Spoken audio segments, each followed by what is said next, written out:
Bismillah ar-Rahman ar-Rahim. Alhamdulillah Rabbil Alameen. Wassalatu wassalamu ala Rasulullahi wa ala alihi wa sahbihi ajma'een. Rabbi shrah li sadri. Wa yassir li amri wa hlul uqdatan min lisani yafqahu qawli. Assalamu alaikum wa rahmatullahi wa barakatuhu. Okay, in today's talk, we will talk about a bit the summary of the last week, and then we will talk about the Rasulullah's life in battlefield. As a matter of fact, we will not talk about the battlefield today. We will talk about it, probably will take another one more session. Then we will get into the battlefield. But we don't want to talk about things that led to the battles. And then an incident that was between Sa'ad bin Mu'adh radiallahu anh and the leaders of the Mecca, and a state of fear that was created by the Quraysh or the Meccans in Medina for Rasulullah sallallahu alaihi wasallam and Sahaba. And then we'll talk about one conceptual thing. That is it normal to have fear? Because we see that the Sahaba Rasulullah were in the state of fear, and we sometimes get into a state of fear as well. So what is it real? Is it normal to have it, and how to deal with it? That kind of stuff, inshallah. Now, as far as the previous week goes, we talked about the treaties that happened, or that it's not really a treaty, may not be the right word, a pact or the covenant that was between Rasulullah sallallahu alaihi wasallam and the Yahud of the Medina. We talked about the different articles that were the part of the pact, and we talked quite a bit detail, I think, about the jizya as well. The reason of discussion was to clarify the misconceptions that many of the people they carry, and unfortunately, media plays its own role to give misconceptions to Muslims and non-Muslims alike. And hence, a lot of time when we are engaged in dawah activities with Muslims or non-Muslims, we see that sometimes these kind of things become point of contention. Even the battles that happen between Rasulullah sallallahu alaihi wasallam and the army of Muslims and the kuffar, they become some sort of point of contention, and it actually digresses away the people from the real discussion they should be having. Because when we talk about Islam want to be presented to non-Muslims, the main idea to be presented to non-Muslims should not be the rulings in Islam. In reality, it should be about where the rules are coming from and whether Allah Azza wa Jal exists or not. This is the real discussion a Muslim and non-Muslim should be having. If they believe in existence of Allah subhanahu wa ta'ala or not, if they believe in Muhammad sallallahu alaihi wasallam being the messenger of Allah, the creator of the heavens and the earth or not, if the message that he brought in the shape of the Quran and the Sunnah of Rasulullah sallallahu alaihi wasallam, or the revelation that he brought, whether it is from Allah Azza wa Jal or not, that's a discussion that should be happening between the non-Muslims and the Muslims. Not that why we pray 5 times a day, why there's a ruling of jizya, or why there's a ruling regarding, for example, the marriage between the men and women, or the inheritance, why it is distributed the way it is distributed. Because if we understand and comprehend this concept that something is coming from Allah subhanahu wa ta'ala, that if a person comes to that conclusion, there is a creator of heavens and the earth. He created every one of us. Not only every one of us, but everything that we can comprehend by any of our senses in the universe. Everything is created by that creator. Now, if he is the creator, he is the one who gave us the message. And that's what we claim that Islam is about. Then the discussion should be more about, is it really from the creator or not? Because once it's from the creator, everything is irrelevant becomes. Because now after that it becomes sami'na wa ta'ana, that we hear and we obey and we follow, right? We listen and we obey. So that's why it's important for us to, but we should have clarification. If somebody does raise these issues, we can explain. It's not that we don't have explanation for those things. But at the end of the day, it has to be connected back to the aqidah, the iman, or the tawheed that we as Muslims believe in. Okay? So that's important thing to have the clarity in. Now, moving to today's topic. So why I want to talk about the battlefields, there are different issues. Rather than just jumping into Rasulullah sallallahu alaihi wasallam had the Battle of Badr, or Battle of Uhud, or Khandaq, trenches, and so on and on. It's important to discuss what was happening prior to these battles, because it does give us a clarity and understanding on this subject. Now, so it is important to understand the events that trigger the following. Otherwise, we may make the judgments based on an isolated incident and conclude incorrect conclusions. As one of the brothers asked a question regarding, for example, about the tribe of Banu Qurayza, the way Rasulullah sallallahu alaihi wasallam dealt with them. It's important to know what was happening around it to say something about why Rasulullah sallallahu alaihi wasallam action was that. We are not here to hide the hadith of Rasulullah sallallahu alaihi wasallam or what the Quran says. We are there to, yes, if Allah and His Messenger has mentioned something, we will not be the one who be hiding. If Allah has revealed something, who are we to hide that? Right? Allah has revealed through His messengers that something to be given to the mankind. So it's very dumb of us if we think of it, oh, we will hide that part of Islam so people would not know, hence we will get by. This is stupidity, and it's actually insincerity towards a person we are trying to carry the deen of Allah subhanahu wa ta'ala to him. Because once we start playing with the message of Allah subhanahu wa ta'ala this way, that I am going to talk about that part but not the other part, it's no more message of Allah subhanahu wa ta'ala anymore. Because you are giving parts and bits. It's ridiculous. And I think I have given this example many times, even in here also, but for something that we can comprehend properly. Look, it's like a jigsaw puzzle. If you want to talk about Islam as an example, not jigsaw puzzle and Islam are same things. But in a jigsaw puzzle, you have different pieces. Yeah? If you just take one piece out of the puzzle and try to ask somebody, what do you think how the picture is? You may pick the ugliest part of the puzzle that is presented by a piece, and you show it to the people and ask, and that he will say, yeah, this is something ugly. But the very same ugly part, as you may think or I may think, becomes very beautiful picture when you put it with the rest of the pieces. So when you talk about Islam, you cannot take just parts and bits here and there, or take out the parts and try to beautify in your own way. Allah subhanahu wa ta'ala is the one who knows who knows everything. So we should not be the one should be trying to make our own judgments, try to beautify Islam from our own mind. Allah has given us the best message because it's from Allah subhanahu wa ta'ala. Okay? So this is why it's important to understand the battlefields also. Now when Rasulullah migrated from Mecca to Medina, the Quraysh were really, they were terrified. In a sense of, they knew that what Rasulullah is capable of, especially once he has got the support from the people of Medina. The people who were fighters, the people who've been fighting for decades among each other. And now this message has united them. And not only that, that was a threat for them for their economic transactions, because they used to do trade with the Syria or the Sham at that time. And Medina was on their way. So any caravan that was going to move from Mecca to Medina or Mecca to Sham, Bilad Sham or the Syria, if you want to call it, they had to go through Medina or the surroundings of Medina. They had to pass through it somehow.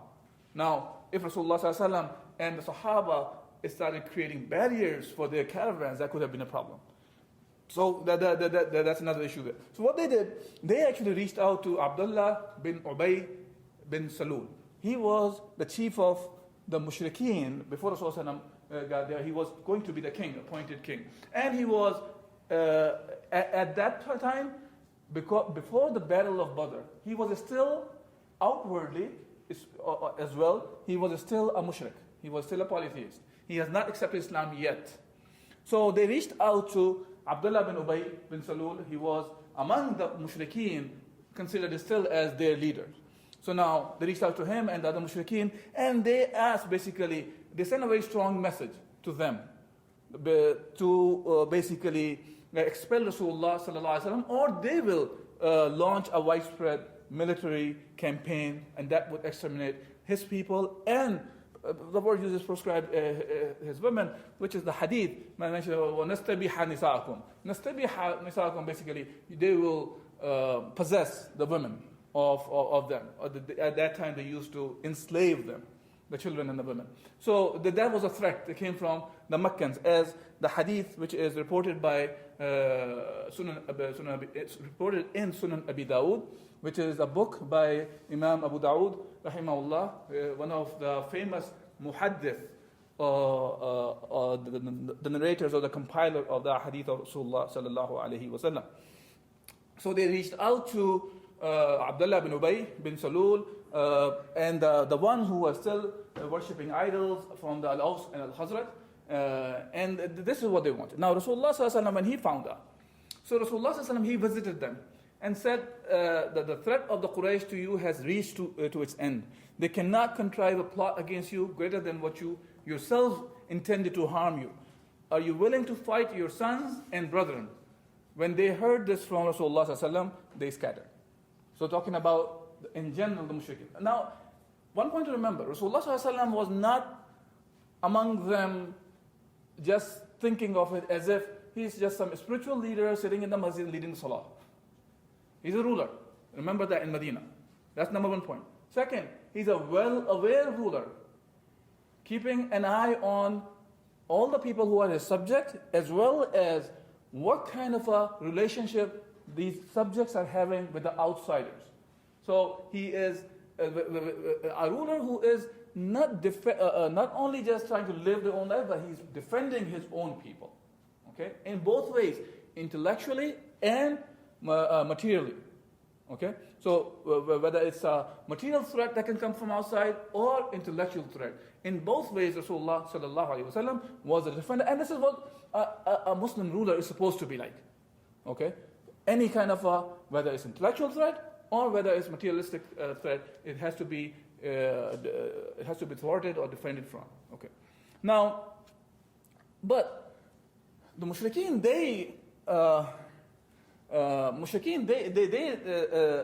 most of the mushrikeen, they scattered.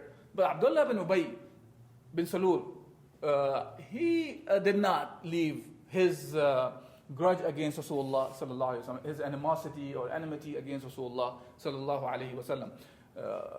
These axes are actually sallallahu alaihi wasallam somehow typo. Okay, and he still wanted to do something against Rasulullah sallallahu alaihi wasallam. In the beginning, he was a mushrik, and later on, after Badr, he outwardly became Muslim, but he kept that kufr in his heart. Okay, so he was a munafiq, he was a hypocrite, and continued to be a hypocrite. And when we will talk about when Abdullah bin Ubay bin Salul died later on, inshallah, and even other hypocrites, how Rasulullah sallallahu alaihi wasallam used to deal with them. He dealt with them whatever outwardly they were showing. Does not mean that you have to be stupid to be fooled or be hurt by the animosities of any one of them. So he was watchful of their actions. At the same time, he dealt with the people whatever they were showing outwardly. So if they showed themselves as Muslims, they were dealt as they were Muslims. Okay, and that's a lesson for the coming later rulers after Rasulullah sallallahu alaihi wasallam, because Rasulullah sallallahu alaihi wasallam was getting the message from the wahi. There were things that he has the access to which the later rulers would not have, and they did not have. Of course, they did not have the wahi Rasulullah sallallahu alaihi wasallam did. Okay, but now, so these are the kind of things that resulted into some of the skirmishes or some of the small battles, and then later on turned into big battles. Those small battles, we will talk about that inshallah next week. I don't want to talk about it today. I was not expecting that, mashallah, still there's quite a few of you are here. This is good, great. I thought there would be much smaller number because of the holidays. So I will not go into that section. We will talk about that next week, and I will a little bit talk about this again. So anybody who missed it, inshallah, they will be okay. Okay. Now, there's a story of Sa'ad ibn Mu'adh, radiyallahu anhu, which is mentioned in the book. And it's a very small section. The book talks like this only. The Sa'ad ibn Mu'adh, radiyallahu anhu, who was from the Ansar, one of the greatest Sahaba of Rasulullah sallallahu alaihi wasallam, and he wanted to go and perform the Umrah. Now Rasulullah sallallahu alaihi wasallam migrated to Medina. Sa'ad bin Mu'adh, he wanted to go and do the Umrah. Now Abu Jahl, so Umayyah bin Khalaf, for example, number one thing, he was a good friend of Sa'ad bin Mu'adh in the days of Jahiliyyah, and that friendship in that sense continued on. As we talked about that, how the tribal relationships used to be in the Arabian Peninsula. So always remember that, how they used to deal with each other based on their tribal relationships with each other. So that relationship played a role, and Sa'ad bin Mu'adh radiallahu anhu went to Umayyah bin Khalaf, and over there Abu Jahl actually ran into them. Now, So I'll show the hadith actually. This is the small part that's mentioned in the book and how it went, and Sa'ad, how he responded back to Abu Jahl when he met Abu Jahl. And there was a very tough response Sa'ad bin Mu'adh radiallahu anh gave to Abu Jahl. But the story goes like this, that when Sa'ad bin Mu'adh radiallahu anh, and this, I think this is reported by Imam Bukhari, yes. This story is mentioned by Imam Bukhari in his Sahih Bukhari. It's a famous book of the hadith, as mentioned as one of the most authentic books after Quran is referred as Sahih Bukhari. Now, the hadith is narrated by Abdullah bin Mas'ud radiallahu anh, and he reports from Sa'ad bin Mu'adh radiallahu anh that he said Sa'ad wanted to go to Mecca and perform the Hajj. Now, he was aware of the situation as we talked about the kuffar of the Mecca. They were against Rasulullah sallallahu alaihi wasallam and they wanted Rasulullah to be expelled, and they want to even attack the Medina if they would not follow the instruction. Now, Sa'ad, he was one of the leaders of the Medina. He had good relationship with Umayyah bin Khalaf. He was a famous arch enemy of Rasulullah. He did many, many bad things to Rasulullah sallallahu alaihi wasallam. Now, when he went there, but because of his friendship, he asked that he wanted to do the Umrah, but he also understood the kuffar of the Makkah, they knew him, and they would not like that the person or the people who supported Muhammad sallallahu alaihi wasallam would come in security, in peace, perform the Umrah, and leave. That would be, for them, it's like an insult is happening to them. Even though they used to allow them, especially in the months of, which is called the sacred months. Okay? So now, understanding that Sa'ad bin Mu'adh radiallahu anhu told Abu Jahl, Umayyah bin Khalaf, that let me go and make the tawaf of the Kaaba during the midday. Remember we talked about when Rasulullah sallallahu alaihi wasallam was migrating from Mecca to Medina? He chose the time of midday to visit Abu Bakr. Because of the heat in Mecca, people used to be inside the houses during that time. Very few people you will see on the streets. So that's a good time for Sa'ad bin Mu'adh to go perform the Umrah, perform the Tawaf of the Kaaba and come back. Now, it happened to be when Sa'ad went there, he ran into Abu Jahl over there when he was doing the Tawaf. So here he said, he said, Abu Sufyan. Abu Sufyan, he was referring to Umayyah bin Khalaf. That's the kunya. Kunya means you call people, or a man, or a woman also, by their eldest son's name. As for example, somebody who is whose father name is Malik. The eldest son's name is Malik. So his father will be referred as Abu Malik, yeah, or mother will be referred as Malik. So something like, or in a slang way, they would not say Malik, they would say Malik. So whichever way you are aware of. Anyways, so here Abu Sufyan means that Umayyah bin Khalaf, he had a son Sufyan. Hence, he was referred as Abu Sufyan. Okay? So he said, "Oh Abu Sufyan, who is this man accompanying you?" He said, he is Sa'ad. Abu Jahl, so he knew who the Sa'ad was, but he did not know by the face. So Abu Jahl addressed Sa'ad. He said, "I see you wandering about safely in Mecca, in spite of the fact that you have given shelter to the people who have changed their religion, became Muslim, and have claimed that you will help them and support them. By Allah, if you were not in the company of Abu Sufyan, you would not be able to go to your family safely." So he's threatening Sa'ad bin Mu'adh radiallahu anhu. Of course, at the same time, because of this whole idea of how the tribes used to deal with each other, he stayed, he's under the protection of Umayyah bin Khalaf or Abu Sufyan. I'll let you go, but I want to know that we don't like what you're doing right now. Okay? Now, at that threat, Sa'ad bin Mu'adh radiallahu anhu, subhanallah, he's not one of those people who will be quietly just go away or try to sugarcoat something and do not say the truth or the haqq clearly. Now, look how he's responding. He said, "By Allah, if you should stop me from doing this, which is the tawaf of the Kaaba, I would certainly prevent you from something which is more valuable for you. That is your passage through Medina." Because this is the way they had, he's threatening of his economic threat now. We will make sure that your caravans will not pass through Medina, and we will loot all your belongings whatsoever. So now, this is how he says now. Now, when he says this, Umayyah bin Khalaf, at the end of the day, he's a mushrik. And Abu Jahl is one of the leaders. And Umayyah himself is one of the leaders of the Meccans. So he says, O Sa'ad, do not raise your voice before Abu al-Hakam. Remember we talked about Abu Jahl. Rasulullah ﷺ is the one who called him Abu Jahl. They used to call him Abu al-Hakam. He was the father of wives for them. The thing that made him Abu Jahl was because of his ignorance towards Islam, towards Rasulullah ﷺ, or his ego that prevented him to accept Islam and became one of the people who were arch enemies of Rasulullah ﷺ. So this, he says, don't raise your voice in front of Abu al-Hakam, the chief of the people of the Mecca. So he said, Oh Umayyah, stop that. And now he turns to Umayyah, his friend. Now he was arguing with Abu Jahl. Now he turns to Umayyah. And he tells him, Oh Umayyah, stop. Stop that. By Allah, I have heard Allah's Messenger, Rasulullah ﷺ, predicting that the Muslims will kill you. And Umayyah asked, in Mecca? No, subhanAllah, this is very strange. He's only telling that this is what Rasulullah ﷺ has said about Umayyah bin Khalaf. Now Umayyah, rather than getting more angry or something about the statement, he's worried about his life. Why? Because deep down, they believed in Muhammad ﷺ that he is the truthful one, he never lies, he's the honest person, and even there are incidents that we have talked about in the past. They used to even go, when they were against Rasulullah in Mecca, they used to go and listen to the Quran while Rasulullah was reciting. Because they were so impressed by this message, but because of their leadership, because of all the goodies they were getting, because of the power they had, they did not want to accept Islam.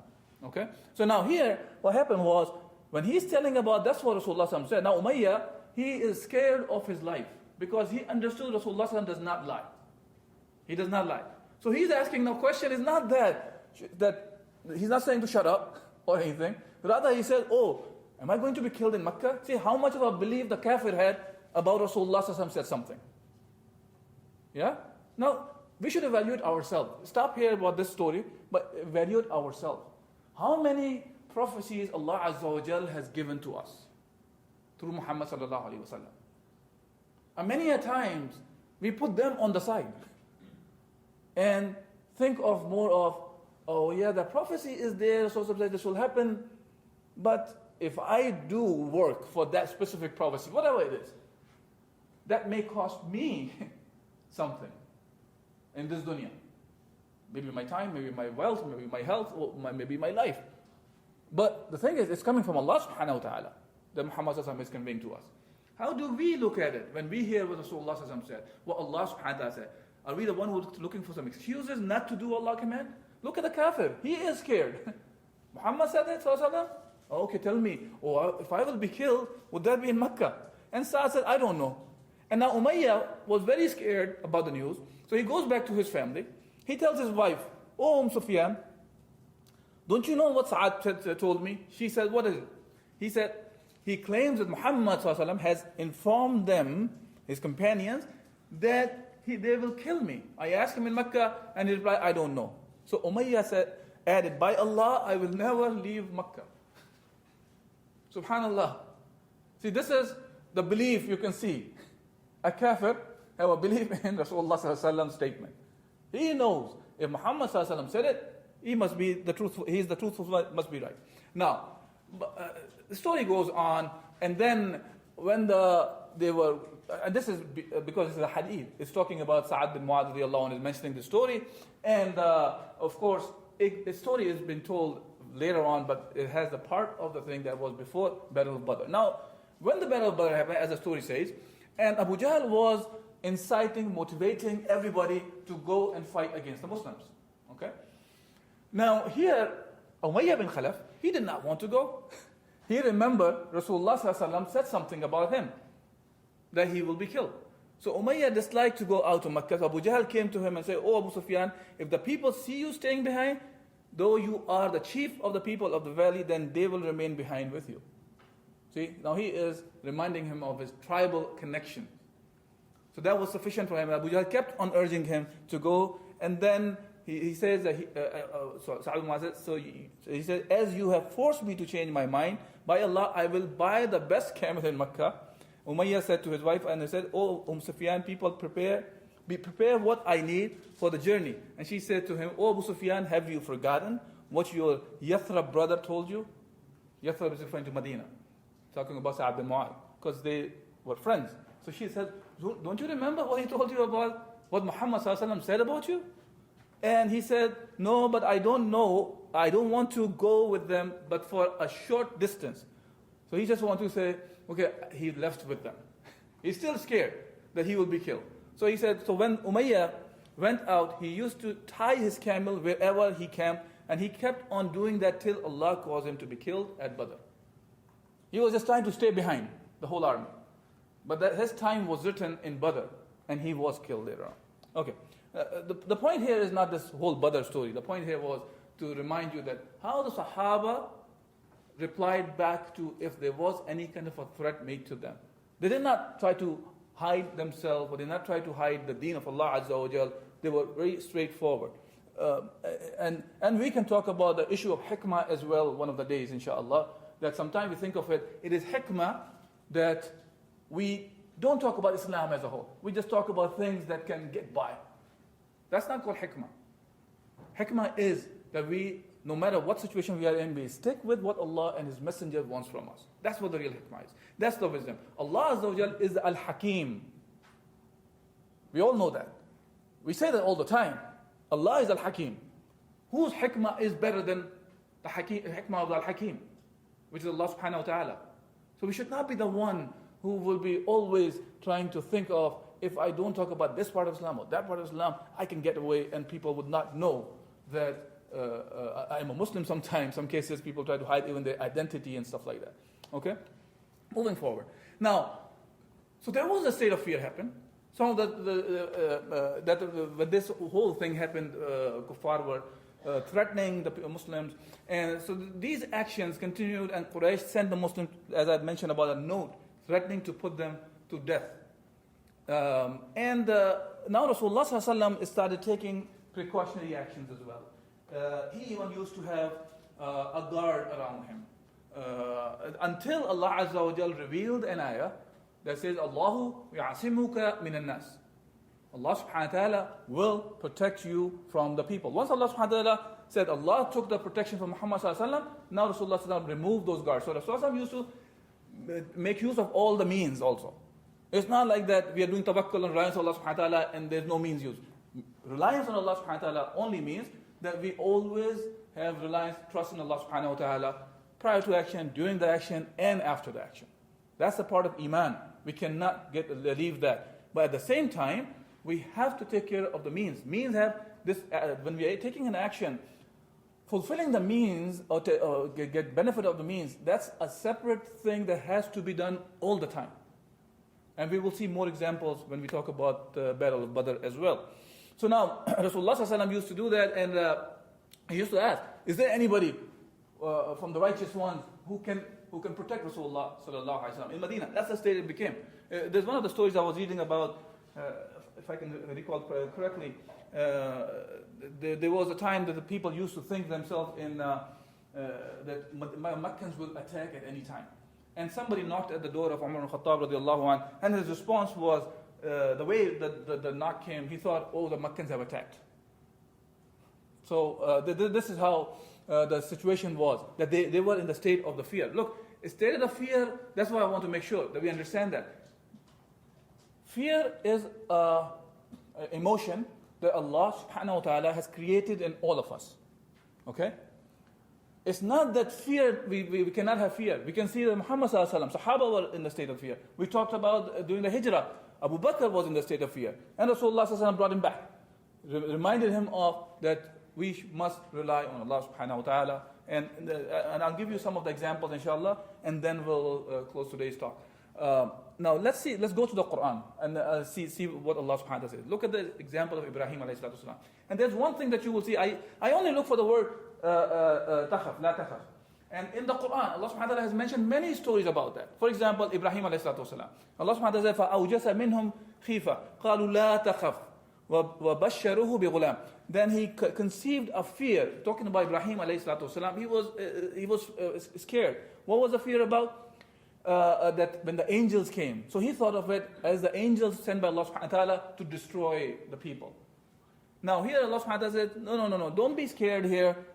We are here to give you a glad tidings of a son. Son, who was the son here? Ishaq alayhi salam. Okay? Through Sarah alayhi salam, the wife of Ibrahim alayhi salam. Now, similarly, when they came and they were, another place in Surah Hud, Allah subhanahu wa ta'ala said, فَلَمَّا رَأَى أَيْدِيَهُمْ لَا تَصِلُوا إِلَيْهِ نَكْرَهُمْ وَأَوْجَسَ مِنْهُمْ خِيفَةً. So when Ibrahim alayhi salatu wasalam, he slaughtered a lamb for the guests. These guests were angels sent by Allah subhanahu wa ta'ala towards the nation of Lut alayhi salam for their destruction. So they did not eat, or they disliked to go towards the food because they were angels. So now here Allah subhanahu wa ta'ala, they said to them, those angels said, قالوا لا تخف إن أرسلنا إلى قوم لوط. Don't be scared. We are sent towards the nation of Lut alayhi salam. Okay? Now, similarly we see Prophet Dawood. The surah As-Sad, Allah subhanahu wa ta'ala, وَهَلْ تَاكَ نَبَأُ الْخَصْمِ. That Allah subhanahu wa ta'ala is talking about the naba, or the news of the litigation between the people. Now, and he was in a sabar al-mihrab, he was in the mihrab. Mihrab is something where you are in a place of privacy where he was at. So now, when the angels enter, إِذْ دَخَلُوا عَلَى دَاوُودَ فَفَزِعَ مِنْهُمْ. فَزِعَ is you're shaking out of fear. Okay? So now these said, قَالُوا لَا تَخَفْ. Now they said, don't be scared. Okay, now this is a story about when Allah subhanahu wa ta'ala sent two angels in the shape of the human beings. And they started giving the story to Dawood alayhi salam. They were asking for his decision. And Dawood alayhi salam, he hurried up and he made the decision without even listening to the story of the other opponent. So one of them said, my brother has 99 sheep and I have only one sheep, and he wants to take that one sheep also. And the response of Dawood was, what a bad action that you are doing. And then suddenly both of them disappeared. Then Dawood realized, that was a test from Allah subhanahu wa ta'ala. When you are making decisions among the people, you don't just make decisions based on the story of one side only. Okay? Now, similarly, the story, the main point is not the story.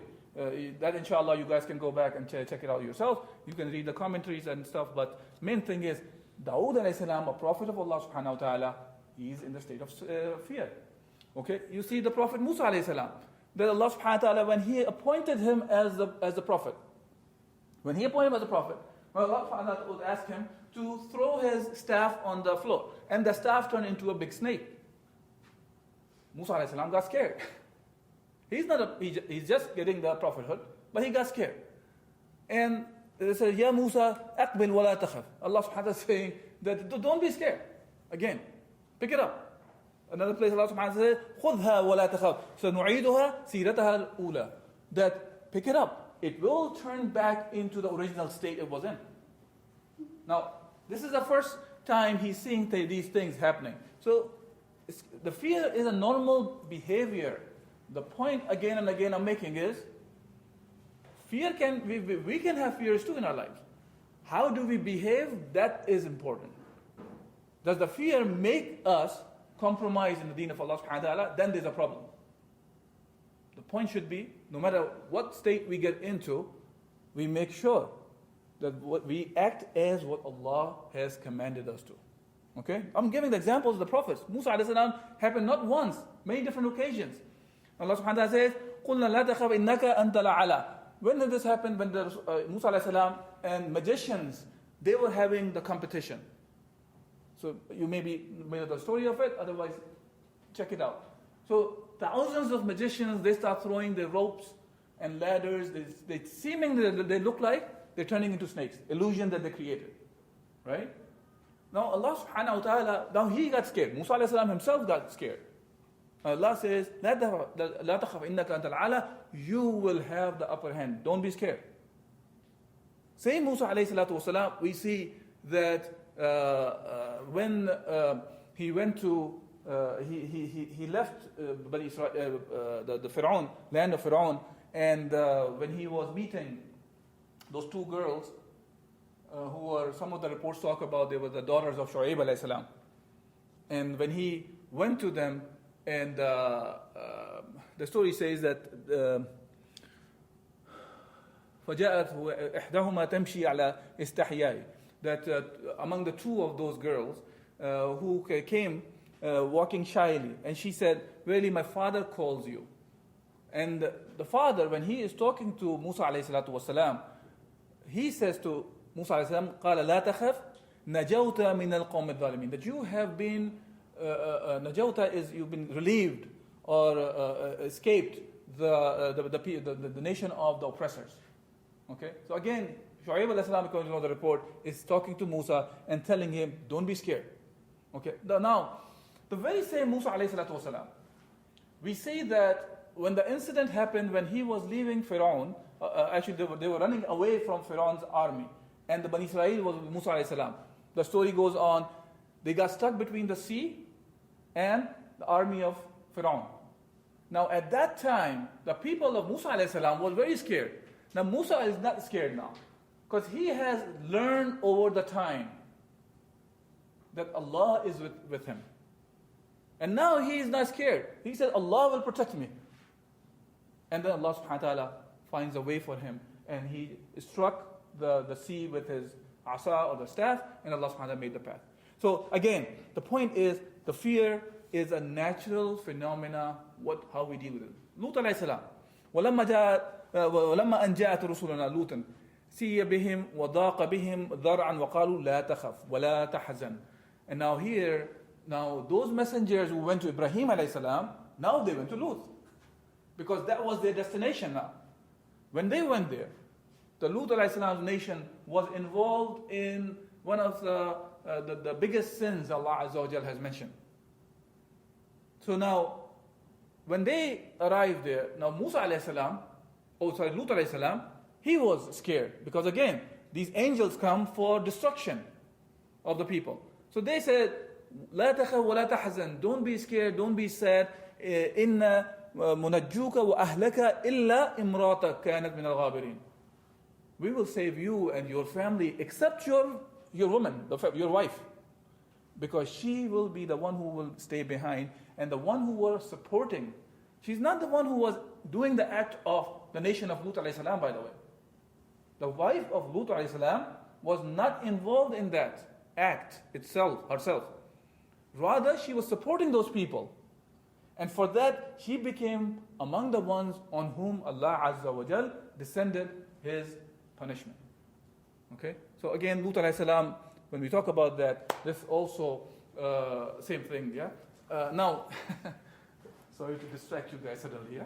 But the point about, you may feel that we are doing the seerah of Rasulullah sallallahu alaihi wasallam, why am I digressing? The thing is, the purpose of learning the seerah is that we are learning things that we can apply in our lives. It's not just to learn to read the stories. So when we see that Rasulullah sallallahu alaihi wasallam and Sahaba were in the state of the fear, do we see them compromising on the deen of Allah subhanahu wa ta'ala? No, we don't. Hence, we may get scared about many, many things in our lives. It's part of life to have this emotion. How you respond back, that's the key thing, and we should not be the ones who will leave any part of the deen when we are even in the state of the fear or state of ease or happiness, no matter which situation we are in. All those situations that we are in, these are tests from Allah subhanahu wa ta'ala, that we continue to do what Allah subhanahu wa ta'ala has commanded us to do. Okay? So we'll stop here, inshallah. If there is any questions or comments, I would try to answer them if I could.